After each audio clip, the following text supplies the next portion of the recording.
Hello and welcome to my The GST channel. In this, we will be learning all about GST. We will be covering rules, circulars, orders, GST acts and any amendments thereto. तो to start with हमारे पास जो इसकी official website है GST की, तो हम उसी को ही रेफर करके अपना सारा का सारा बेस क्रिएट करेंगे। जो इसकी ऑफिशियल वेबसाइट है वो है cbic.gov.in।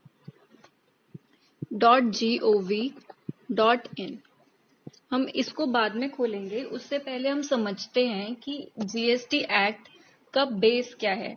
जो जीएसटी एक्ट है उसमें हमारे पास 4 टाइप के एक्ट्स होते हैं। एक होता है सीजीएसटी एक्ट, एक होता है एसजीएसटी एक्ट, एक होता है आईजीएसटी एक्ट और एक होता है हमारा सेस। तो हम इसको एक एक करके उठाते हैं कि हर एक में क्या क्या चीजें बताई गई हैं।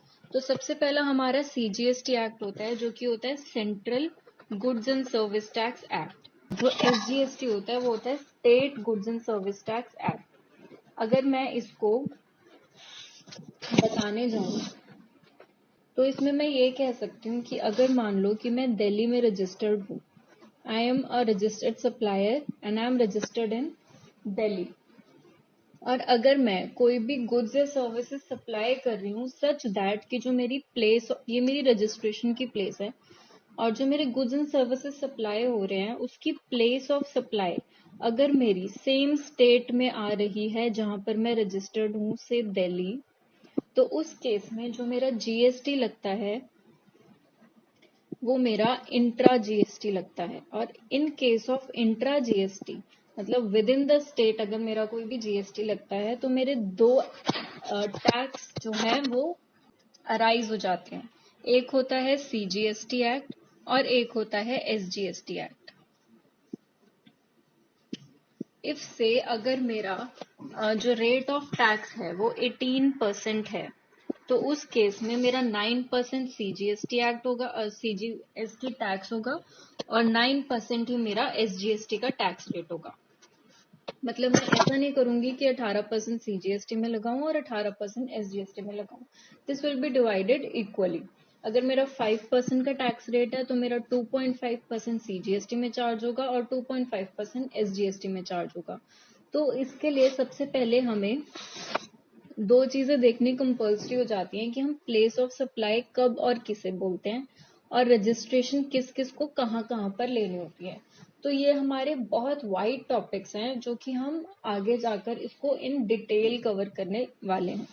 अब मान लो कि अगर मेरी प्लेस ऑफ सप्लाई दिल्ली ना होकर मेरी कोई दिल्ली से बाहर की जगह हो, से अगर मेरी जो प्लेस ऑफ सप्लाई है वो महाराष्ट्र हो, तो इन दैट केस मेरा सीजीएसटी एसजीएसटी अराइज नहीं होगा, मेरा सीधा आईजीएसटी अराइज होगा।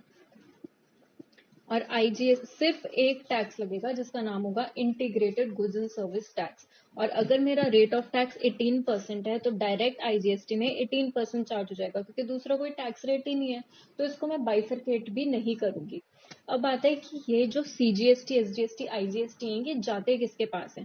अगर मैं सीजीएसटी की बात करूं तो जो सीजीएसटी होता है as the name says central goods and service tax act, तो ये सेंट्रल गवर्नमेंट इसको कलेक्ट करती है।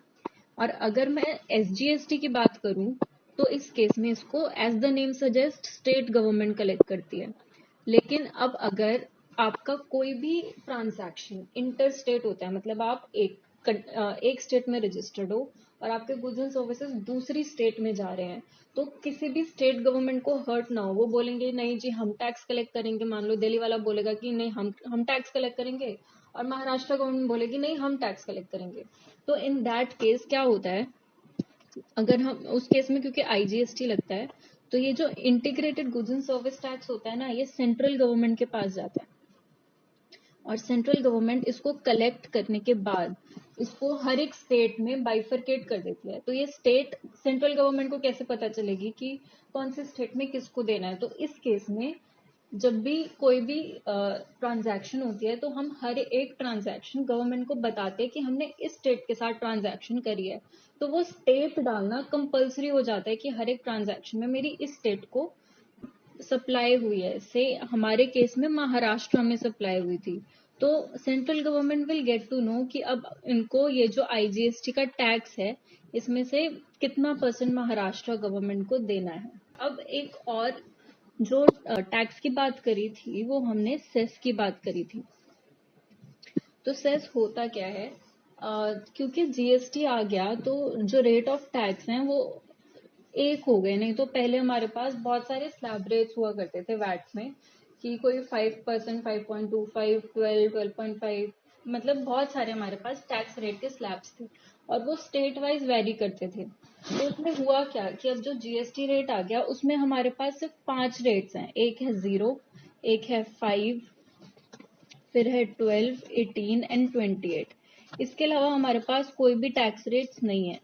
अब मान लो कि किसी गुड्स या सर्विस पे पहले 12% लग रहा था, लेकिन अब जाके वो 5% हो चुका है। वो सिर्फ एक ही स्टेट का था। तो अब हुआ क्या कि उस वाली स्टेट को इस 7% का लॉस हो गया। तो इस 7% को रिकवर करने के लिए यहाँ पर इन्होंने एक सेस एक्ट डाला और ये सेस एक्ट जो भी रिकवरी करता है वो सीधा स्टेट गवर्नमेंट के पास जाता है। तो ये जो सेस है ये लगा ही इसलिए है ताकि अगर किसी भी स्टेट गवर्नमेंट को GST के आने की वजह से कोई भी रेवेन्यू का लॉस हो रहा है तो उस केस में वो सेस अट्रैक्ट हो जाए।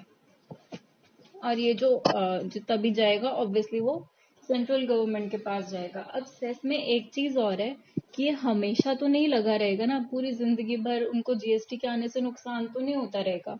तो इसलिए इसमें एक लिमिट डाल रखी है कि ये सिर्फ 5 years तक ही एप्लीकेबल रहेगा। Next thing we are going to start is how do we interpret sections, subsections, clause, subclause, etc. That's it for today. Thank you.